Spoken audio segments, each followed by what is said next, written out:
Hi friends, நீங்கள் பார்த்துட்டு இருக்கிறது தமிழ் எக்ஸ்பிளனேஷன் மூவிஸ். இன்னைக்கு நான் உங்களுக்காக ரொம்பவே ஒரு வித்தியாசமான படத்தை எடுத்துகிட்டு வந்திருக்கேன். ஜெர்மனில் 2015 ரிலீஸ் ஆன தி பங்கர் இந்த படத்துடைய பேர். இந்த படம் ஃபுல்லாகவே ஒரு மிஸ்ட்ரி மூவியாக தான் வரும். அப்பப்போ நடுவில் கொஞ்சம் காமெடியாகவும் காட்டியிருப்பாங்க. ஆனால் இந்த படம் பார்க்குற வரைக்குமே படத்தில் ஒரு மர்மம் இருந்துகிட்டே இருக்கும். இது என்ன மாதிரி ஒரு படம், எதை நோக்கி போகுது, இது எதுவுமே எந்த ஒரு ஐடியாவுமே நமக்கு இருக்காது. அந்த மாதிரி ஒரு படம் தான் இது. இப்போ அந்த படத்துடைய ஒன்லைன் என்னன்னு நம்ம பார்த்துருவோம். ஒரு காலேஜ் ஸ்டூடெண்ட் வந்து தன்னுடைய படிப்புக்காகவும் ரிசர்ச்சுக்காகவும் ஒரு வீட்டில் வந்து வாடகை எடுத்து தங்க ஆரம்பிக்கிறாரு. அங்கே தங்கும்போது அந்த குடும்பத்துக்கூடயுமே ரொம்பவே நெருக்கமாக ஆரம்பிக்கிறாரு இவர். அப்படி கொஞ்சம் கொஞ்சமாக நெருக்கமாக அந்த இடத்த சுற்றி ஏதோ ஒரு மர்மமான விஷயம் நிகழ்றதையுமே அவர் கவனிக்க ஆரம்பிக்கிறாரு கொஞ்சம் கொஞ்சமாக. ஆனால் அந்த மர்மம் என்னன்றது அவர் கடைசி வரைக்குமே தெரியாது. இப்படி இருக்கும்போது இவங்களுடைய பையனுக்கு சரியாக படிப்பு வரலன்னு சொல்லிட்டு அவங்க பையனுக்கு இவங்க கிளாஸ் எடுக்க சொல்லி இவர்கிட்ட ரெக்கமெண்டேஷன் பண்ணுறாங்க. அதனால் இவரும் என்ன பண்ணுவார்னா அந்த பையனுக்கு டெய்லியும் 2 மணி நேரம் கிளாஸ் எடுக்க ஆரம்பிக்கிறாரு. அப்படி கிளாஸ் எடுக்கும்போது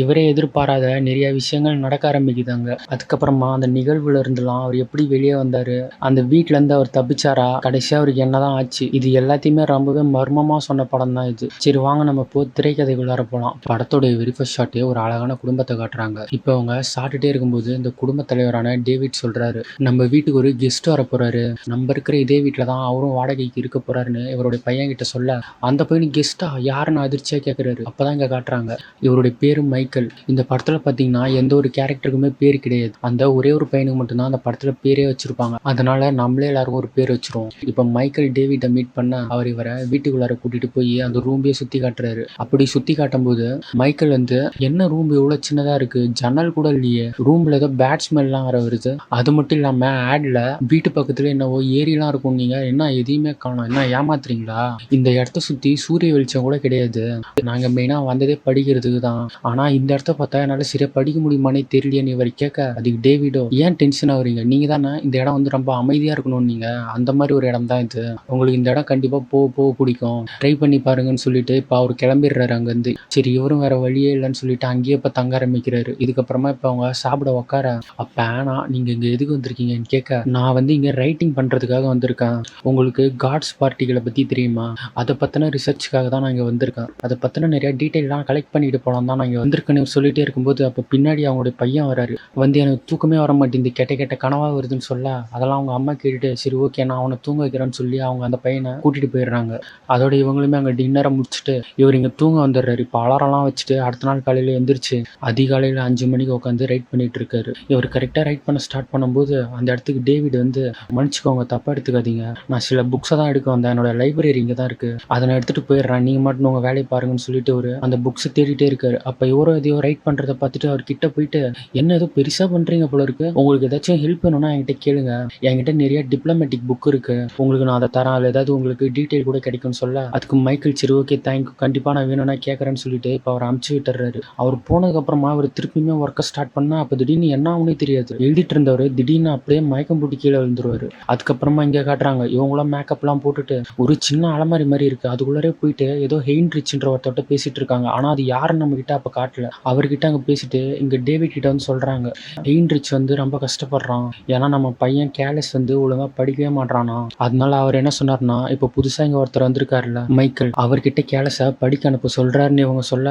அது டேவிட் கேட்டுட்டு என்னது அவனா, ஆனால் நான் தானே கேலஸ்க்கு டீச்சரு, இதை பேர் ஒரு விஷயத்த நல்லா தெரிஞ்சுக்கோ, ரோம் நாட்டை ஒரே ஒரு நாளில் கட்டி முடிக்கல, பல வருஷம் ஆச்சு, அந்த மாதிரி தான் இதுவும், நான் எப்படியாச்சும் நம்ம பையனை கரைசி திறன்னு ஒரு சொல்ல, அதுக்கு அவங்களும் பரவாயில்ல இருக்கட்டும், அவங்களுக்கு வேற சில டேலண்ட்லாம் இருக்குல்ல, அதில் நீங்கள் ஃபோக்கஸ் பண்ணுங்க, நம்ம பையன் மைக்கேல் கிட்டே படிக்கட்டும்னு சொல்ல அவருமே சரி ஓகேன்னு சொல்லிட்டு ஒத்துக்கிறாரு. அதுக்கப்புறமா இங்கே மைக்கேல் நடந்து வர அவர்கிட்டயோ டேவிட் போயிட்டு, இங்கே வாட்டர்லாம் நல்லா டேஸ்ட்டாக இருக்கா, ஏன்னா இந்த இடத்துல வாட்டர்லாம் ரொம்பவே டேஸ்ட்டாக இருக்கும், அதனால தான் கேட்டேன், அது மட்டும் இல்லாமல் நேற்று நைட்டு நீங்கள் ரொம்பவே அதிகமாக சாப்பிட்டீங்க, நீங்கள் எப்பயுமே அவ்வளோதான் சாப்பிடுவீங்களா என்னன்னு கேட்க, அப்படியா நான் அவ்வளோ சாப்பிட்டேன்னு அதிர்ச்சியாக கேட்குறாரு. அதுக்கு டேவிட் கவலைப்படாதீங்க, நீங்கள் எவ்வளோ நாள் சாப்பிட்டுக்கோங்க, அதெல்லாம் ஒன்றும் பிரச்சனை இல்லை, ஆனால் அதுக்கு பதிலாக எங்களுக்கு ஒரு கைமாறு பண்ணுங்க, பொதுவாக என்னோட பையனுக்கு நான் தான் எப்பயுமே கிளாஸ் எடுப்பேன், ஆனால் இதுக்கப்புறமாவோ நான் வீட்டு வேலை எல்லாத்தையும் பார்த்துக்கலான்னு இருக்கேன், அதனால அவனுக்கு ஒரு டீச்சர் தேவைப்படுறாங்க, உங்களை மாதிரி ஒரு ஸ்டூடெண்ட்டு என்னோட பையனுக்கு கிளாஸ் எடுத்தா அவன் ரொம்பவே நல்லா படிப்பான்னு நான் நம்புறேன், இதை பற்றி நீங்கள் என்ன நினைக்கிறீங்கன்னு கேட்க, அதுக்கு மைக்கேல் இல்லை என்னால் அதெல்லாம் முடியாது, ஏன்னா எனக்கே கொஞ்ச நேரம் தான் தூங்குறதுக்கு டைம் கிடைக்கும், மற்ற நேரம் பூரா நான் வேலை பார்த்துட்டே தான் இருப்பேன், வேணும்னா நான் நான் ஒண்ணு பண்றேன். சாப்பிடுறத வேணா கம்மி பண்ணிக்கிறேன். என்னால கிளாஸ்லாம் எதுவும் எடுக்க முடியாதுன்னு சொல்லிட்டு அவர் போயிடுறாரு. அதெல்லாம் பார்த்துட்டு டேவிட் இவன வேற எப்படி ஒத்துக்க வைக்கலாம்னு யோசிக்கிறாரு. அப்பதான் அவருக்கு ஒரு ஐடியாவுமே மாட்டுது. இப்ப இவங்க இங்க உட்காந்து சாப்பிட்டுட்டு இருக்கும்போது ஆனா பயங்கரமா அழுகுறாங்க. அதையும் மைக்கேல் பார்த்துட்டு என்னாச்சுன்னு கேட்க, அப்ப ஆனா என்னுடைய பையன் ஒழுங்கா படிக்கவே மாட்றான். காரணம் என்னன்னா, என்னுடைய ஹஸ்பண்ட் வீட்டு வேலையும் பார்க்குறாரு, டீச்சிங்கும் பண்றாரு. அதனால என்னோட பையனால ஒழுங்கா கான்சன்ட்ரேஷன் பண்ண முடியல. அதனாலயே இப்ப அவன் சுத்தமா படிக்கவே மாட்றான். அதனால தான் டேவிட் அவனை வெளியில உட்கார வச்சுட்டாரு. அங்க வெளியில பாருங்க என் பையன் உட்காந்துட்டு இருக்கான்னு சொல்ல இவரும் அங்க திரும்பி பார்க்குறாரு. அதை பார்த்த டேவிடோ அவன்கிட்ட பேசாதீங்க. அவனுக்கு நான் தான் பனிஷ்மெண்ட் கொடுத்துருக்கேன். எப்போ அவன் ஒழுங்கா படிக்கிறானோ அப்பதான் அவனை நான் வீட்டுக்குள்ள விட்றதா இருக்கான்னு இவர் சொல்ல, அதை ஆனா கேட்டுட்டு நீங்க நினைச்சா என்னோட பையனுக்கு ஹெல்ப் பண்ண முடியும். ஒரு 2 மணி நேரம் போதும். என்னோட பையனுக்கு கிளாஸ் எடுங்களா, அவன் நல்லா வந்துருவான். ப்ளீஸ்ன்றாங்க. ஆனா அவர் ஃபர்ஸ்ட் பயங்கரமா யோசிக்கிறாரு எப்படின்ட்டு. ஆனா இவங்களும் அவருடைய கையெல்லாம் பிடிச்சி தடவை ஒரு கட்டத்துக்கு மேல அவரே ஒத்துக்கிறாரு. 2 மணி நேரத்துல பெருசா எனக்கு எந்த டிஸ்டர்பன்ஸும் வந்துட போறது இல்ல, நானே கிளாஸ் எடுக்கிறேன்னு இப்போ அவர் ஒத்துக்கிறாரு. இவர் ஒத்துக்கிட்டதுக்கு அப்புறமா தான் கேலஸை உள்ளாரே விடுறாரு இவருடைய அப்பா. அதோட இப்ப அடுத்த நாள் காலையிலயோ மைக்கேல் கேலஸ் எடுக்கிற ரூமுக்கு வராரு. அதே நேரம் டேவிட்மே சொல்றாரு, இதுக்கப்புறம் இவர் தான் உனக்கு டீச்சிங் எடுக்க போறாரு, பார்த்து இருந்துக்கோன்னு சொல்ல, அது கேலிஸோ ஏன் நீங்க தானே எடுத்துட்டு இருந்தீங்க, எதுக்கு இவருன்னு கேட்க, தேவையில்லாம கேள்விலாம் கேட்கக்கூடாது, ஒழுங்கு மரியாதை படின்னு சொல்லிட்டு மைக்கேல் கிட்டே சொல்லிட்டு போறாரு. ஒழுங்கா படிக்கலனா வச்சு வாங்குன்னு சொல்லிட்டு அவர் வெளியில போவ, அவர் போனதுக்கு அப்புறமா மைக்கேல் இவர்கிட்ட வந்து கை கொடுக்க, கேலஸ்க்கு அவர் கை தான் கொடுக்க வராருன்னு கூட தெரியாம பென்சில் எடுத்து கொடுப்பாரு. அதே அவர் பார்த்துட்டு என்னடா இவன் இவ்வளவு வெள்ளந்தியா இருக்கானேன்னு சொல்லிட்டு கிளாஸ் ஸ்டார்ட் பண்றாரு. ஒரு 2-3 புக்ஸ் எடுத்து காட்டி இதை பத்தி உனக்கு ஏதாவது தெரியுமா, அதை பத்தி உனக்கு ஏதாவது தெரியுமான்னு கேட்க, அந்த பையனுக்கு எதுவுமே தெரியல. அதனாலே அவரு சரி ஓகே ஒன்றும் பிரச்சனை இல்லை, நானே உனக்கு இதை பத்தி சொல்லி தரேன்னு இப்போ போர்டில் அதை பத்திலாம் எழுத, அது எல்லாத்தையுமே அந்த பையன் பார்க்குறான். ஆனாலும் அவனுக்கு அந்த டாபிக் மேல சுத்தமா இன்ட்ரெஸ்டே இல்லை, ரொம்பவே டல்லா தான் உட்காந்துட்டு இருக்கான். அப்போ அந்த நேரமும் மைக்கேல் கேட்கிறாரு, உனக்கு ஏதாச்சும் அந்த டாபிக்ல ஏதாச்சும் கொஸ்டின் இருக்கான்னு. ஆமா எனக்கு கேள்வி இருக்கு, நீங்க எடுத்த பாடத்துல ஒருத்தர் ட்ரெஸ் போட்டுட்டு வருவாரு, அந்த ட்ரெஸ்ஸோட கலர் என்னன்னு மைக்கேல் கிட்டே கேள்வி கேட்பாரு. அதை மைக்கேல் பார்த்துட்டு என்ன அவன் நம்ம கிட்டே கேள்வி கேட்கறான்னு யோசிக்கிறாரு. அதனால வேற என்னென்னலாம் கவனிச்சதுல சொல்லு பாப்பான்னு கேட்க, எனக்கு நிறைய கேபிட்டல் சிட்டிஸ் பத்திலாம் தெரியும், உலகத்துல இருக்கிற எல்லா நாட்டோட பேரை பத்தி எனக்கு தெரியும்னு சொல்ல, அப்படியா சரி அதையும் பார்த்துரும், நான் வந்து இந்த உலக வரைபடத்தை காட்டுவேன், அதுல எந்த இடத்துல என்ன ஊர் இருக்குன்னு நீ கரெக்டா சொல்லணும், எங்க சொல்லு பாப்போம்னு இப்போ ஒரு ஒவ்வொரு இடமா ஸ்டிக் வச்சு காட்ட அவர் பதில் சொல்றாரு. ஆனா அவர் சொல்ற பதில் எல்லாமே தப்பா தான் இருக்கும், எதுக்குமே கரெக்டா பதில் சொல்ல மாட்டாரு. அந்த நேரம்னு பார்த்து ஸ்கூல்ல பெல் அடிக்கிற மாதிரியே அந்த இடத்துல பெல் அடிக்குது. பெல் அடிக்கிறத பார்த்த உடனே கேலசோனுடைய அப்பா வந்துருவாரு. அப்பா வந்தானே செமையா போட்டு அடிப்பாரு. நீங்க வேற இன்னைக்கு எனக்கு எதுவுமே கத்து தரல, என்ன பண்றதுனே தெரியலன்னு போய் சிவத்தாண்ட நிக்க, அப்ப இவரும் ஒரு பிளான் போடுறாரு. அவருடைய கையை காட்டுன்னு சொல்லி அவருடைய உள்ளங்கை பூராவே எந்த நாட்டுக்கு என்ன கேபிட்டல்னு சொல்லிட்டு ஆன்சர் எழுதி வச்சிருப்பாரு. அது எல்லாத்தையுமே பார்த்து இப்ப கேலஸ் அவங்க அப்பா முன்னாடி பதில் சொல்றாரு. ஆனா அதே நேரத்துல 2 பேருமே பயந்துட்டே தான் இருக்காங்க, இவன் உள்ளங்கையை பாக்குறத அவங்க அப்பா பாத்துருவாரோன்னு சொல்லிட்டு. அப்ப அந்த நேரமும் அவர் கரெக்டா அதையுமே பாத்துறாரு. பார்த்துட்டு ஒரு நிமிஷம் நிறுத்து, எனக்கு என்னவோ நீ பண்றதெல்லாம் பார்த்து ஏதோ தப்பா தெரியுது, இப்ப நான் சில கேள்விலாம் கேட்கறேன், அதுக்கு பதில் சொல்லு, டர்க்மெனிஸ்டானுடைய கேபிட்டல் என்னன்னு கேட்க, அதுக்கு ஒரு பயங்கரமா முழிக்கிறாரு. அப்படி ஒரு நாடு இருக்கிறதே அவருக்கு தெரியாது. அப்படி இருக்கும்போது எப்படி அந்த இடத்துடைய கேபிட்டலை சொல்றதுன்னு பயங்கரமா முழிச்சிட்டு இருக்க, கடைசியில ஒரு உள்ளங்கையில பார்த்தா அதுக்குமே ஆன்சர் இருக்கு. அந்த ஆன்சரை சொன்ன உடனே ஆனா வந்து பயங்கரமா சந்தோஷத்துல துள்ளி குதிக்கிறாங்க. அப்படியே அவங்க பண்ற ரியாக்ஷன் எல்லாம் பார்த்துட்டு டேவிட் அவங்கள மேலையும் கீழே எல்லாம் பார்க்க ஆரம்பிச்சிடுறாரு. அப்போ அந்த நேரமும் ஆனா எந்திரிச்சு, ரொம்ப சந்தோஷம்பா, என்னோட பையனுக்கு நீ நிறைய கத்து கொடுத்துருக்க, இன்னைக்கு அவன் ரொம்பவே சூப்பரா படிச்சான், வா இன்னைக்கு நான் உனக்கு பரிசு தரேன்னு சொல்லி கேலஸ் அவங்க ஒரு ரூம்பு கூட்டிட்டு போயிடுறாங்க. அது மட்டும் இல்லாம எங்க டேவிட் என்ன பண்ணுவார்னா, பையன் நல்லா படிச்சதுனால ஒரு சில ஜோக்கர் மேக்கப் எல்லாம் போட்டுட்டு அவன் முன்னாடி உட்காந்து மொக்க ஜோக்கெல்லாம் அடிச்சிட்டு இருப்பாரு. ஏன்னா அவங்க பையன் நிறைய படிச்சுட்டான். இப்போ அவங்க குடும்பத்தோட சந்தோஷமா அங்க உட்காந்து பேசிட்டு இருக்காங்க. அந்த இடத்துல தான் மைக்கேலுமே உட்காந்துட்டு இருப்பாரு. அவர் இவங்க அடிக்கிற மொக்க ஜோக்கெல்லாம் பார்த்துட்டு ஐயோ தலையெழுத்தேன்னு சொல்லிட்டு பயங்கர கடுப்புல உட்காந்துட்டு இருக்காரு. எப்படா நம்மள தூங்க போக விடுவாங்கன்னு சொல்லிட்டு பயங்கர கடுப்புல உட்காந்துட்டு இருக்க. அந்த நேரமும் கேலஸ்க்கு தூக்கம் வந்துருச்சு. அதை பார்த்த உடனே சரி ஓகே பெட் டைம் ஆயிடுச்சா, எல்லாமே போய் படுத்து தூங்குங்கன்னு சொல்லிட்டு அமுச்சு விட, இவங்க இங்க கேலஸை கூட்டிட்டு வந்து படுக்க வைக்கிறாங்க. அப்படி படுக்க வைக்கும் போது இங்க மைக்கேலை மட்டும் அனுப்ப மாட்டாங்க, அவர் இன்னுமே உட்கார வச்சு ஒரு மொக்க பிளேடு தான் போட்டுட்டு இருப்பாரு. அவரும் நம்மளை எப்படா விடுவான்னு சொல்லிட்டு தலையில கழிச்சு உட்காந்துட்டு இருக்க, இங்க இவங்கள காட்டுறாங்க. இவங்களும் அவங்க பையனை படுக்க வச்சுட்டு சரி நான் கிளம்புறேன்ப்பான்னு சொல்லி இவங்க கிளம்புறாங்க. அந்த நேரமும் கேலஸ் எனக்கு பசிக்குது சாப்பாடு கொடுங்கன்னு கேட்கறாரு. அதுக்கு ஆனா உனக்கு பசிக்குதா, அப்ப வந்து ஹென்ரிச் கிட்ட கேளு, அவன் வந்து சொன்னாதான் நான் சாப்பாடு தருவேன்னு சொல்ல, உடனே கேலஸுமே கேட்கறான். அப்படி கேலஸ் வந்து எனக்கு சாப்பாடு வேணும்னு அந்த ஹென்ரிச் கிட்ட கேட்ட உடனே இவங்களுடைய கால்லாம் ஒரு மாதிரி ஆட ஆரம்பிக்குது. இவங்களுக்கு ஏதோ பயங்கரமான சந்தோஷம் அந்த மாதிரி சிரிச்சிட்டு இருக்காங்க. அந்த நேரம் அந்த ஹென்ரிச்ன்ற ஒரு முன்னேற்றமே பரிசுன்றாரு. அது கேட்ட உடனே இவங்க ஏதோ சாப்பாடு தான் தரப்போறாங்கன்னு நம்ம நினைச்சிட்டு உட்காந்துட்டு இருந்தா என்ன பண்ணுவாங்கன்னா இவங்களுடைய தாய்ப்பாலை தான் தருவாங்க. இப்ப அதையே குடிச்சிட்டு அந்த பையன் அப்படியே அங்க தூங்க. அடுத்த நாள் காலையில காட்டுறாங்க, திருப்பியுமே எங்க கிளாஸ் தான் போயிட்டு இருக்கு. அப்ப அந்த நேரமும் எடுத்த லெசன் எல்லாம் கவனிச்சுட்டு கேலஸ் ஒரு கேள்வி கேட்கறான். சரி பீயிங் போட்டிருக்கே அப்படின்னா என்ன அர்த்தம்னு கேட்க, அதுக்கு மைக்கேலோ அது கொஞ்சம் எக்ஸ்பிளைன் பண்றது கஷ்டம் இருந்தாலும் நான் சொல்றேன், இப்போ உன்னுடைய அம்மா இங்க இருக்காங்கல்ல அதுதான் வந்து பீயிங் என்றதுக்கு அர்த்தம், உன்னுடைய அப்பா இங்க இருக்காருல்ல அதுவும் அந்த அர்த்தம் தான், இப்போ நீங்க உட்காந்துட்டு இருக்கல்ல, அதுக்குமே பீயிங்ன்றத யூஸ் பண்ணலாம். இந்த யூனிவர்ஸ்ல இருக்கிற எல்லாமே ஒரு பீயிங் தான் சொல்ல, சரி அதெல்லாம் இருக்கட்டும். உனக்கு என்னதான் வயசாகுது? நீ ஆள் பார்க்க ரொம்ப வயசானவன் மாரி இருக்கேன்னு கேட்க, எனக்கு 8 வயசு தான் ஆகுதுன்றாரு அவரு. அதே அவரு பார்த்துட்டு 8 வயசா? உன்ன பார்த்தா 8 வயசான மாரி தெரியலையே. ரொம்ப வயசானவன் மாரி இருக்கியே நீ. நீ வெளிலலாம் எங்கேயுமே போய் படிச்சது இல்லையா? இந்த இடத்துலயே தான் படிச்சுட்டு இருக்கியான்னு கேட்க, ஆமாமா நான் இங்கே தான் படிச்சுட்டு இருக்கேன். என்னை இங்கே தான் வச்சுட்டு இருக்காங்க இவங்க.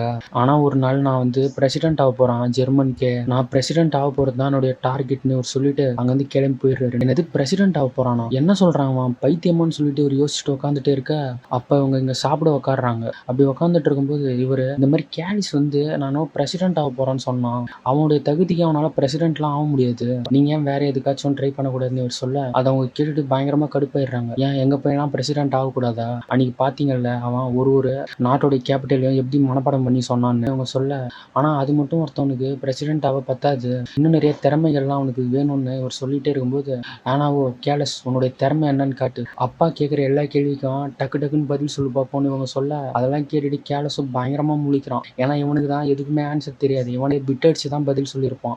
இப்போ கேள்வி கேட்ட உடனே அவனுக்கு பதிலே தெரியல. திருன்னு முழிக்கிறான். அதெல்லாம் பார்த்து ஆனாவுக்கோ பயங்கரமா அசிங்கமாயிடுது. என்னடா இவன் முன்னாடி நம்மளை இப்படி அசிங்கப்படுத்திட்டானேன்னு சொல்லிட்டு, அதனாலயோ பயங்கரமா கத்திட்டே ஒரு ரூமுக்குள்ளார போறாங்க. அவங்க உள்ள போறதெல்லாம் பார்த்துட்டு என்னதான் ஆச்சு அவங்களுக்குன்னு கேட்க, அதுக்கு டேவிட் சொல்றாரு, என்னுடைய ஒய்ஃபை மன்னிச்சிருங்க. அவங்க இப்பெல்லாம் வந்து ரொம்பவே பயங்கரமா டென்ஷன் ஆகுறாங்க. ஏன்னா ஒரு பொண்ணா இருக்கிறது அவ்வளோ ஈஸி கிடையாது. அவங்களுக்கு நிறைய ஸ்ட்ரெஸ்லாம் இருக்கு. அதனால தான் அந்த மாதிரி டென்ஷன் ஆகுறாங்க. அவங்கள மன்னிச்சிருங்கன்னு சொல்லி அவங்க பேசிட்டே இருக்க, அப்ப ஆனா திருப்பியுமே வெளியில வராங்க கதவை திறந்துட்டு. இந்த டைம் பார்த்தாலும் கேலஸ் கையில் ஒரு ஸ்டிக்கை கொடுத்து பக்கத்து ரூமுக்கு போன்னு சொல்றாங்க. கேலஸ் அவங்க போய் நிக்க, இப்ப டேவிட் தான் அங்க வராரு. அவர் இப்ப என்னதான் பண்ணுவார்னா, கேலஸ அப்படியே மடியில படுக்க வச்சு, இத பாருப்பா உன்னை அடிக்கிறதுல உன்னை விட எனக்கு தான் அது ரொம்பவே வலிக்கும் தெரியலன்னு சொல்லிட்டு போட்டு மானவரே அடிக்கிறாரு. மாட்டை அடிக்கிற மாதிரி அடிக்கிறாரு போட்டு அந்த பையனை. ஆனா அந்த பையனும் ஒரு சின்ன கத்து கூட கத்தாம ரொம்பவே சைலண்டா தான் இருக்கான். அதெல்லாம் மைக்கேல் பார்த்துட்டு என்ன இவர் இப்படி மிருகத்தனமா அடிக்கிறாரு, போய் அவரை ஃபர்ஸ்ட் நிறுத்துங்க நானா கிட்ட சொல்ல, அவங்களும் இருங்க வெயிட் பண்ணுங்க உங்களுக்கும் அடுத்த அடி இருக்குன்னு சொல்றாங்க. பார்த்தா இப்ப மைக்கேலுமே கவுத்து போட்டு ஒரு செம்மடி அடிச்சிட்டு இருக்காரு. அடிச்சு முடிச்சதுக்கு அப்புறமா இங்க மைக்கேல் கேலிஸ் கிட்ட வர, அவன் திருப்பியுமே தாய்ப்பால் தான் குடிச்சிட்டு இருப்பான். அதெல்லாம் அவர் பார்த்துட்டு மூஞ்சி சுழிச்சுட்டே சொல்றாரு, என்ன மன்னிச்சிரு, என்னால் தான் உனக்கு இன்னைக்கு தண்டனை கிடைச்சது. ஆனா என்னாலுமே என்னுடைய ஒர்க்ல ஃபோக்கஸ் பண்ண முடியல. இதுக்கப்புறம் எதுவா இருந்தாலும் நீங்களே பார்த்துக்கோங்கன்னு சொல்லிட்டு ஒரு ரூமுக்கு வந்துடுறாரு. ரூமுக்கு வந்தவருக்கும் சுத்தமா தூக்கமே வரல. அதனால எந்திரிச்சு தண்ணி குடிக்கலான்னு ஃப்ரிட்ஜ் திறந்து பார்த்துட்டே இருக்க, அப்ப அங்க ஆனா தான் உட்காந்து பேசிட்டு இருப்பாங்க. யார்கிட்ட பேசிட்டு இருப்பாங்கன்னு பார்த்தா அந்த ஹென்ரிச்ன்றவர்கிட்ட தான். ஆனா அதெல்லாம் தெரியாத மைக்கிளோ யார்கிட்ட பேசிட்டு இருக்கீங்கன்னு கேட்க, அப்பதான் அவங்க நான் வந்து ஹென்ரிச்னு ஒருத்தன்ட்ட பேசிட்டு இருக்கேன். அவன் வந்து ஒரு ஏலியன். வேணும்னா நீங்க அவன்கிட்ட பேச ட்ரை பண்ணுங்க. அவன் உங்ககிட்ட பேச வாய்ப்பு இருக்கு. உங்களுக்கு லக் இருந்தா ட்ரை பண்ணி பாருங்கன்னு சொல்லி அவங்க காலை திறந்து காட்டுறாங்க. அங்க பார்த்தா அந்த காலே ஒரு மாதிரி கொல கொலன்னு பார்க்கவே பயங்கர அருவருப்பா இருக்கு. ஆனா அதையும் ஒரு பார்த்துட்டு அவங்க சொன்ன மாதிரியே பேசுறாரு. அப்படி ஒரு பேசும்போது இவருக்கு என்ன ஆகும்னா, திடீர்னு ஏதோ ஒரு மயக்கம் வந்த மாதிரி இருக்கும். அவங்க என்ன சொன்னாலுமே அவரு கேட்டுருவாரு. அதனால அவங்களும் என்ன சொல்லுவாங்கன்னா, திருப்பி என்னோட பையனுக்கு லெசன் எடு, அவனுக்கு ஹெல்ப் பண்ணு, அவனுக்கு நல்லா பாடம் எடுக்க கத்துத்தா. அப்படி நீ அவனுக்கு ஹெல்ப் பண்ணனா நீ என்ன கேட்டாலும் நான் அவனுக்கு செஞ்சு தரேன், எதுவா இருந்தாலும் சொல்றாங்க. இப்படி அவங்க பேசிட்டே இருக்க அடுத்த நாள் காலையிலுமே வந்துருச்சு. இவர் திரும்பியுமே அந்த பையனுக்கு இப்ப லெசன் தான் எடுத்துட்டு இருக்காரு. ஆனா இந்த டைமும் பயங்கர ஸ்ட்ரிக்டா எடுக்கிறாரு. எப்படின்னா அந்த பையன்கிட்ட சொல்லி தந்துட்டு சில கேள்விகள்லாம் கேட்க அவன் திருப்பியுமே தப்பு தப்பா தான் சொல்றான். அதனாலே ஒரு கடுப்பாகி ஃபர்ஸ்ட் பொறுமையா இருந்தவரு இப்ப பொறுமை இழந்து அந்த ஸ்டிக்கை எடுத்துட்டு வந்து இந்த பையனோட கையில அடிக்கிறாரு போட்டு. ஒரு அடிக்கும் அந்த பையனுடைய கையில இருந்து பேத்துட்டு ரத்தமா வேற வருது. ஆனா அப்படி அடிக்க ஆரம்பிச்சதுக்கு அப்புறம் தான் அந்த பையன் கரெக்டான ஆன்சரே சொல்ல ஆரம்பிக்கிறான். அதெல்லாம் பார்த்துட்டு எப்படி அவன் அடிக்க ஆரம்பிச்சோன்னே கரெக்டா ஆன்சர் சொல்றான்னு சொல்லிட்டு அதையே ஃபாலோ பண்றாரு. போட்டு அவன் கையில பயங்கரமா அடிக்க அப்பதான் அவன் நல்லா படிக்கவே ஆரம்பிக்கிறான். இப்ப அவன் படிச்ச எல்லாத்தையுமே வந்து திருப்பியுமே அவங்க அப்பா அம்மாட்ட ஒப்பிக்க அவங்க பயங்கரமா இம்ப்ரெஸ் ஆயிடுறாங்க. பரவாயில்லையே பையன் ஓரளவுக்கு முன்னேறிட்டானே, இங்க கிட்ட வாப்பான்னு சொல்லி இப்ப பையனை அப்பா கட்டி பிடிச்சிக்க, இங்க இவங்க என்ன பண்ணுவாங்கன்னா மைக்கிளே ஒரு மாதிரி பார்த்துட்டு இருப்பாங்க. எல்லாரும் தூங்கினதுக்கு அப்புறம் மைக்கிள் இருக்கிற அந்த ரூமுக்கு வந்து அவரு கூட உடல் உறவு வச்சுப்பாங்க. ஆனா அப்படி அவங்க கூட உடல் உறவு வச்சுக்கும் போதுதான் இவருக்கு மைண்டு பாத்தீங்கன்னா பயங்கரமா ஸ்டிமுலேட் ஆகும். இவர் இங்க வந்து இது வரைக்கும் எழுதாத எல்லா விஷயத்தையும் அன்னைக்கு ஒரே நைட்ல எழுதி முடிச்சிருவாரு. பார்த்தா அந்த இடம் பூராவே நிறைய டிராயிங்ஸா வேற இருக்கும். அது எல்லாத்தையும் ஒரே இடத்துல வச்சுட்டு நம்மளா இவ்வளோத்தையும் வரைஞ்சோன்னு சொல்லி அவரே ஆச்சரியமா நின்று பார்த்துட்டு இருக்காரு. அப்பதான் தெரிஞ்சுக்கிற அந்த ஹென்ரிச்ன்றவன் உண்மைதான் போல இருக்குன்னு. அதுக்கப்புறமா இங்க அவங்க உட்காந்து இப்ப சாப்பிட்டுட்டு இருக்க டேவிட் சொல்றாரு, அறிவு தான் எதிர்பார்ப்பை பூர்த்தி செய்யறதுக்கான சாவி, அறிவு தான் இருள்ல இருந்து வெளியே வர்றதுக்கான ஒரே வழி. காட்டுவாசிகளா இருந்த நம்மள இப்படி ஒழுக்கமா மாத்துனது இந்த அறிவு தான். என்னோட பையனுக்கு இந்த அளவுக்கு நாலேஜ் கற்றுக் கொடுத்த உங்களுக்கு எங்களுடைய வாழ்த்துக்கள். இதுக்கப்புறம் நீங்க தான் என்னுடைய பையனுக்கு ப்ரொஃபஸரா இருந்து இன்னும் நிறைய லெசன்ஸ் எல்லாம் கற்றுக் கொடுத்து அவனை இன்னும் அறிவாளியாக்கணும். அப்பதான் அவன் ஒயிட் ஹவுஸ்குள்ளார போக முடியும், பிரசிடென்ட் ஆக முடியும். அதனால நீங்க தான் இனிமே என்னுடைய பையனுக்கு ப்ரொஃபஸர்னு சொல்லி இவரை அந்த பையனுக்கே கிளாஸ் எடுக்கிற மாதிரி இவங்க பண்றாங்க. அவர் எதுக்கு அங்க வந்தாரோ அந்த வேலையவே செய்ய விட மாட்றாங்க இவங்க. இவருமே அவங்கள சுத்தி அந்த இடத்துல ஏதோ நடந்துட்டு இருக்கிறதுனால பயங்கரமா மேனிப்புலேட் ஆகி வேற வழியே இல்லாம ஒத்துக்கிறாரு. அதோட இங்க திருப்பியுமே கிளாஸ் நடந்துட்டு இருக்கா. கேலஸ் வந்து ரொம்ப சோகமா உட்காந்து பியானோ வாசிச்சுட்டு இருப்பாரு. அப்படி அவர் சோகமா இருக்கிறத பார்த்தா மைக்கேலோ, என்ன நீ சோகமா இருக்க, உன் முகத்துக்கு என்னாச்சு, ஆளே பார்க்க ஒரு மாதிரி இருக்கேன்னு கேட்க, அதெல்லாம் ஒன்றும் இல்லை, நான் நார்மலா தான் இருக்கேன்னு கேலஸ் சொல்லிடுறாரு. உடனே இவரோ, சரி ஓகே நம்ம ஒன்று பண்ணலாம், வேணும்னா கேம் விளையாடலாமான்னு கேட்க, கேமா அப்படின்னா என்னன்னு கேட்குறாரு இவரு. கேம்லாம் இது வரைக்கும் நீ விளையாண்டதே இல்லையா, அப்படின்னா என்னன்னே தெரியாதான்னு கேட்க, இல்லை எனக்கு அதெல்லாம் தெரியாது, இது வரைக்கும் நான் கேமை விளையாண்டது இல்லைன்னு இவர் சொல்லிடுறாரு. சரி ஓகே கேம்னா என்னன்னு நான் உனக்கு காட்டுறான்னு சொல்லி இப்போ அவங்க இங்க ஜாலியா விளையாண்டுட்டு இருக்காங்க. உள்ளாரியே அந்த குச்செல்லாம் உடச்சி 2 பேரும் கத்தி சண்டை மாதிரிலாம் போட்டுக்கிறாங்க. அதுக்கப்புறமா ஜாலியா டான்ஸ்லாம் ஆடிட்டு உப்பு மூட்டைலாம் தூக்குறாரு அந்த பையனை அவரு. இப்போ அதனாலே அந்த பையன் ரொம்பவே சந்தோஷமா இருக்க, இங்க இவங்க 2 பேரும் அவங்கள கவனிக்கிறாங்க. இந்த டேவிட்ன்றவரு அதை பெருசா கண்டுக்கலனாலும் ஆனான்றவங்க அதை ரொம்பவே சீரியஸா எடுத்துக்கிறாங்க. இன்னொருத்தவர் கூட அவன் இவ்வளவு ஜாலியா இருக்கிறது அவங்களுக்கு சுத்தமா பிடிக்கவே இல்லை. அதனால கேலஸ் தனியா இருக்கும்போது அங்க வந்து அவர் ஒரு மாதிரி கட்டிலாம் பிடிக்கிறாங்க. ஒரு அம்மா என்ன பண்ணுவாங்களோ அதெல்லாம் பண்ணாம தப்பு தப்பா நடந்துக்கிறாங்க. அதெல்லாம் கேலஸ் பார்த்துட்டு, அம்மா தள்ளி போங்க, இப்பெல்லாம் பண்ணாதீங்க, எனக்கு பிடிக்கலன்னு சொல்ல, இல்லையே நீ ஃபர்ஸ்ட்லாம் அப்படி பேச மாட்டியே, இப்போ உனக்கு என்னாச்சு, ஏன் அந்த மாதிரி பண்ற, உனக்கு ஏதாச்சும் ஃபீவர் அடிக்குதான்னு கேட்க, இல்லை எனக்கு ஃபீவர்லாம் அடிக்கல, நீங்க முதல்ல தள்ளி போங்கன்னு சொல்றாரு. அதனால இப்போ பொறுமை இழந்த இவங்களோ, ஒரு நிமிஷம் இரு, நீ பொய் தானே சொல்ற, பொய் சொல்றவங்களால பிரசிடென்ட் ஆக முடியாது, என்னதான் நடந்துச்சு என்கிட்ட சொல்லுன்னு கேட்க, அது கேலஸோ, ஆமா நாங்க வந்து படிக்கலாம் இல்லை, உள்ள விளையாண்டுட்டு தான் இருந்தோம், கிளாஸ் ரூம்ல ஜாலியா விளையாண்டுட்டு இருந்தோம்னு ஒரு உண்மையை போட்டு உடைக்க, உடனே அவங்க என்ன பண்ணுவாங்கன்னா அந்த ரூம்ல இருந்து தனியா ஒரு இடத்துக்கு போயிடுறாங்க. அங்கேயோ போய் ஒரு இடத்துல உட்காந்துட்டு அந்த ஹென்ரிச்ன்றவர்கிட்ட பேசுறாங்க. இந்த மாதிரி என்னுடைய பையன் ஒழுங்கா படிக்க மாட்டான், எனக்கு உன்னுடைய அட்வைஸ் தேவை, எனக்கு ஏதாச்சும் அட்வைஸ் கொடுன்னு கேட்க, அப்ப அந்த ஹென்ரிச்ன்றவர் சொல்றாரு, உனக்கு தெரியல, கேலஸ் வந்து அந்த மைக்கேல்ன்றவன் மேனிப்புலேட் பண்ணிட்டு இருக்கான், கேலஸ் மட்டும் இன்னும் நல்லா படிக்க கத்துக்கிட்டான்னா உன்னை விட்டு பிரிஞ்சு போயிடுவான், அதனால நீ என்ன பண்ணுனா அந்த மைக்கேல்ன்றவனை உன் பையன் கிட்டே வர விடாத, 2 பேரையும் தனியா பிரிச்சு விட்டுரு, இல்லைன்னா அவன் உன்னை விட்டு பிரிஞ்சு போயிடுவான், அப்படி போனா பரவாயில்லையான்னு கேட்க, இல்ல இல்ல என்னுடைய பையன் என் கூட தான் இருக்கணும், அவன் எங்கேயும் போக கூடாதுன்னு இவங்க அழுதுட்டு அங்கிருந்து வெளியில போறாங்க. மைக்கேலையும் கேலஸையும் எப்படி பிரிக்கலாம்னு இப்போ ஒரு பிளானுமே அவங்க போட்டுட்டு இருக்காங்க. அப்படி அவங்க பிளான் போட்டுட்டு இருக்க, இங்க கேலஸ் மைக்கேலோட ரூமுக்கு வராரு. அங்க வந்து ஒரு புக்கை கொடுத்து, இதை வந்து என்னுடைய ஃப்ரெண்ட்ஷிப் புக்கு, இல்ல நீங்க ஏதாச்சும் ரைட் பண்ணி தரீங்களான்னு கேட்க, சரி ஓகே நான் ரைட் பண்ணி தரேன், அதை அங்க வச்சுட்டு போனா இவர் சொல்லிடுறாரு. அதுக்கப்புறமாவோ கேலஸ் அந்த ரூம்லயே சுத்தி பார்த்துட்டு மைக்கேல் கிட்ட வந்து, நான் இன்னைக்கு இந்த ரூம்ல படுத்துக்கிட்டா, என்னுடைய ரூம்ல படுத்தா எனக்கு நிறைய கெட்ட கெட்ட கனவா வருது, ப்ளீஸ் ப்ளீஸ்ன்னு கெஞ்ச, அதுக்கு அவரை ஃபர்ஸ்ட் ஒத்துக்கல, டே அந்த கட்டில் ரொம்ப சின்னது, அதில் 2 பேர்லாம் படுக்க முடியாதுன்னு சொல்ல, இருந்தாலும் பரவாயில்ல நான் இங்கேயே படுத்துக்கிறேன்னு சொல்லிட்டு இப்போ உங்க 2 பேருமே நெருக்கி அந்த கட்டில படுத்துக்கிறாங்க. அப்படி படுத்துட்டு இருக்கும்போது, உங்களுக்கு ஒன்று தெரியுமா, நாளைக்கு என்னுடைய பிறந்த நாள், நாளைக்கு வந்து பெரிய பார்ட்டி வீட்டில் நடக்க போகுது, நீங்களும் நாளைக்கு கண்டிப்பா பார்ட்டியில கலந்துக்கணும்னு சொல்லிட்டு இப்போ உங்க 2 பேருமே தூங்கிடுறாங்க. அதோட அடுத்த நாள் காலையில பார்த்தாலும் இவருக்கு நல்லா கோட் சூட் மாதிரி நல்லா மேக்கப்லாம் போட்டு இவங்க அம்மா ரெடி பண்ணி விட, இங்க இவங்க 3 பேரும் கையில கிஃப்ட் வச்சுட்டு நின்றுட்டு இருக்காங்க. அப்ப அந்த நேரம் கேலஸ் ஒரு பாட்டு பாடுறாரு. பொதுவா நம்ம பிறந்த நாள்ல யார் பாட்டு போடுவாங்க, நம்மளை விஷ் பண்றதுக்கு மத்தவங்க தானே பாட்டு போடுவாங்க, ஆனா இங்க அப்படி கிடையாது, இவர் தன்னைத்தானே விஷ் பண்ணிப்பாரு. அதெல்லாம் மைக்கேல் பார்த்துட்டு என்ன கருமம் பிடிச்ச வீடுறா இதுன்னு சொல்லிட்டு நின்றுட்டு இருக்காரு. அப்புறமா இவங்க கிஃப்ட் எல்லாம் பிரிச்சுட்டு நல்லா கேக் எல்லாம் உட்காந்து சாப்பிட்டுட்டு இருக்காங்க.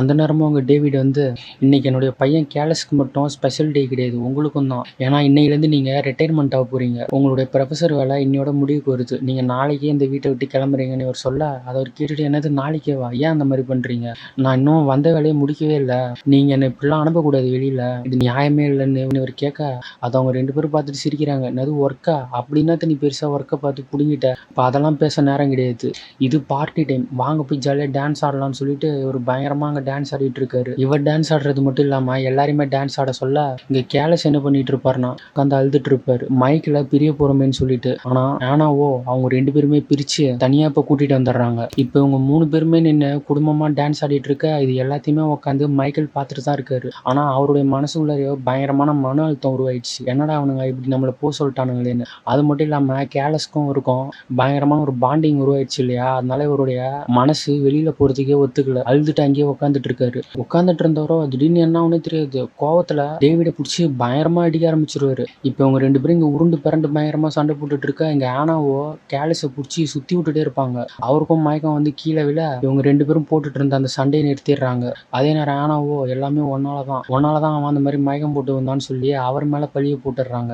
இப்போ ஒரு பெட்ல படுக்க வச்சு என்னத்தையும் அவருக்கு ஊட்டுறாங்க, ஆனா அது என்னன்னே தெரியல, அவர் அதை தின்னவே மாட்டாரு. ஆனா அவரை வற்புறுத்தி அவர் மூக்கெல்லாம் புத்த வச்சு எப்படியோ அவரை சாப்பிட வைக்கிறாங்க.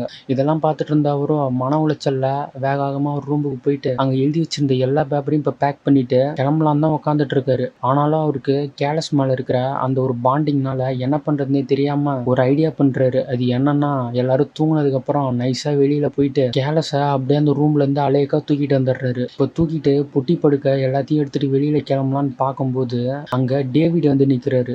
அவரும் இவரை அடிக்க தான் போறாருன்னு பார்த்தா அவர் என்ன பண்ணுவாருன்னா ஏதோ கஞ்சா அடிச்சுட்டு வந்து நின்றுட்டு இருப்பாரு போல இருக்காங்க. இப்படி அவங்க பேசிட்டு இருக்கிறது எல்லாமே இங்க ஆனா காதுக்கு விழுந்துருச்சு. அதனால அவங்களும் தூங்கிட்டு இருந்தவங்க எந்திரிச்சு கீழே வர அங்க வந்து எல்லாத்தையுமே பாத்துறாங்க. கேலஸை தூக்கிட்டு வந்து அங்க உட்கார வச்சிருக்கிறது எல்லாத்தையுமே பார்த்துட்டு ஒரு கத்தி எடுத்துட்டு வந்து அவர் முன்னாடி தான் நிப்பாங்க. ஆனா அவரோ அவங்கள அடிக்காம அவங்க கிட்ட பொறுமையா வருவார். என்ன காரணம்னா அந்த ஹென்ரிச்னு ஒருத்தர் இருப்பார்ல இவங்க காலில், அவர் தான் இப்போ மைக்கேலை மேனிப்புலேட் பண்ணி இவங்க கிட்ட வரைக்கும் கூட்டிட்டு வந்துருவாரு. அப்படி அவரும் கிட்ட வந்து இவங்களுக்கு கிஸ் பண்ணலாம் தான் வருவாரு. ஆனா அந்த நேரம் அவங்க கையில வச்சிருந்த அந்த கத்தியால ஒரே குத்து குத்திடுறாங்க. கத்தியால குத்துனதுக்கு அப்புறம் தான் அவர் திருப்பியுமே ரியாலிட்டிக்கே வராரு. இப்ப அப்படியே அங்க மயக்கம் போட்டு கீழே விழ கொஞ்ச நேரம் கழிச்சு பார்த்தா பெட்ல படுத்துட்டு இருக்காரு. இப்போ அவருக்கு ஃபர்ஸ்ட் எய்ட்லாம் பண்ணி பெட்ல படுக்க வச்சிருக்காங்க. அதெல்லாம் பார்த்துட்டு கேலஸோ பயங்கரமா கஷ்டப்பட்டு நின்றுட்டு இருக்காரு. அந்த நேரம் அவரோ கண்ணை முழிச்சு, நான் கிட்டத்தட்ட நெருங்கிட்டேன், ஒரு கொஞ்ச நேரம் விட்டு இருந்தா நான் கதவை திறந்துட்டு உன்னை காப்பாத்தி வெளியில கூட்டிட்டு போயிருப்பேன், எல்லாமே ஜஸ்ட் மிஸ்ல போயிடுச்சுன்னு பேசிட்டே இருக்க அதெல்லாம் கேலஸ் கேட்டுட்டு பரவாயில்ல நீங்க படுத்து ரெஸ்ட் எடுங்கன்னு சொல்லிட்டு அங்க அவர் வச்சிருந்த அந்த பெட்டி எடுத்துட்டு அவர் வச்சிருந்த கோட்டியுமே எடுத்துட்டு இப்ப வெளியில போயிடுறாரு. வெளியிலேயே அவங்க அம்மா கிட்ட போய் இந்த மாதிரி நான் வெளியில கிளம்புறேன், என்ன ஆளை விடுங்க, இதுக்கப்புறம் நான் அந்த வீட்டுல இருக்க மாட்டேன்னு சொல்ல அதை ஆனா கேட்டுட்டு என்ன தைரியம் தான் உன்னுடைய அம்மா கிட்ட எப்படி பேசுவோன்னு சொல்லி கண்ணத்துலேயே 3 அறை அறையிறாங்க. அதெல்லாம் பார்த்து இப்போ கேலஸுக்கு கோவம் வந்துருது. எது என்ன போட்டு அடிக்கிறீங்க, நான் இங்கேருந்து கிளம்புறோன்னு சொல்லிட்டு அந்த பொட்டி எடுத்துட்டு வேக வேகமா வெளியே கிளம்புறாரு. ஆனா அவரை போக விடாம இவங்களுமே தடுக்கிறாங்க. அதனால அவர் என்ன பண்ணுவாருன்னா அவங்க காலிலே அடிச்சிடுறாரு. அந்த காயம் இருந்திருக்கும்ல அந்த காலிலேயே அடிச்சதுனால இவங்களால எந்திரிக்கவே முடியல. அப்படியே கீழே படுத்துட்டே இருக்க பயங்கரமா அழுகுறாங்க. டேய் பையா என்னை விட்டு போயிடாத, நீ போயிட்டுனா எனக்கு யாருமே இல்லைன்னு சொல்லி அழுதுட்டே இருக்க அவர் அதை எதையுமே கேட்கல. புட்டியெல்லாம் எடுத்துட்டு அங்கிருந்து வெளியில போயிட்டே இருக்காரு. அப்படி ஒரு போயிட்டே இருக்கும்போது ஒரு விஷயத்த கவனிச்சிங்கன்னா நல்லா தெரியும். இவங்க அந்த ஹென்ரிச்ன்றவருடைய மாயையில சிக்கனா அந்த இடமே ரெட் ஆயிடும். இப்ப பாத்தீங்கன்னாலுமே அந்த இடம் ஃபுல்லாவே ரெட்டா தான் இருக்கும். இதை வச்சே காட்டுறாங்க இவங்க எல்லாமே அவருடைய மாயையில தான் இருக்காங்கன்னு. அப்படி இருக்கும்போது இங்க டேவிட் மட்டும் என்ன பண்ணுவாருன்னா எந்த ஒரு கஷ்டமுமே இல்லாம காலிஸை வெளியில அனுப்பிச்சு விட்டுருவாரு. அப்படி வெளியில அனுப்பும் போதுதான் அந்த இடமே வெள்ளையாகுது. அதாச்சும் உண்மையான ரியாலிட்டிக்கு அவர் வெளியில போறாருன்னு அர்த்தம். இத்தனை நாள் இவர் ஒரு மாயையில தான் வாழ்ந்துட்டு இருந்தாரு. இப்பதான் ஒரு உண்மையான ஒரு உலகத்துக்கே வெளியில போக ஆரம்பிக்கிறாரு. அப்படி அவர் போக இங்க இவங்க திருப்பியுமே உட்காந்து மேக்கப் தான் போட்டுட்டு இருப்பாங்க. பையன் போயிட்டானேன்னு சொல்லிட்டு கொஞ்சோண்டு தான் கஷ்டம் இருக்கும். ரொம்பலாம் அவங்க இப்ப கஷ்டப்பட்டுட்டு இருக்க மாட்டாங்க. அதோட இங்க பார்த்தா இவங்க ஜாலியா உட்காந்து நல்லா சாப்பிட்டுட்டு இருப்பாங்க. சிரிச்சுட்டு பேசிட்டு தான். அவங்க பையன் பிரிஞ்சு போன எந்த ஒரு கஷ்டமுமே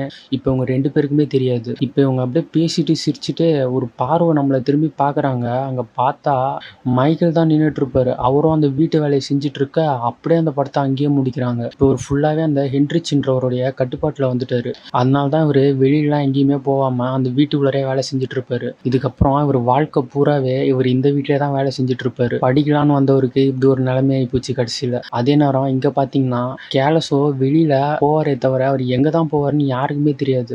அதுக்கு பதில் வந்து இந்த படத்துல எங்கேயுமே சொல்லியிருக்க மாட்டாங்க. அவர் எங்க போவாருன்னு நம்மளே கற்பனை பண்ணிக்க வேண்டியதான் கடைசியில.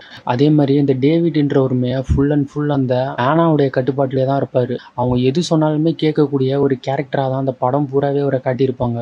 இந்த படம் பார்த்து முடிக்கும்போது ரொம்பவே ஒரு வித்தியாசமான ஒரு படத்தை பார்த்த ஃபீல் தான் எனக்கு கிடைச்சிது. உங்களுக்கு எப்படி இருந்துச்சுன்னு நீங்க சொல்லுங்க. உங்களுக்கு இந்த வீடியோ பிடிச்சிருந்தா லைக் பண்ணுங்க, ஷேர் பண்ணுங்க. மறக்காம நம்ம சேனலுமே சப்ஸ்கிரைப் பண்ணிக்கோங்க. இதுக்கப்புறமா நம்ம இன்னொரு நல்ல வீடியோவில் மீட் பண்ணலாம். அது வரைக்கும் நீங்கள் பார்த்துட்டு இருந்தது தமிழ் எக்ஸ்பிளனேஷன் மூவிஸ். எல்லாருக்கும் குட் லக் ஃப்ரெண்ட்ஸ்.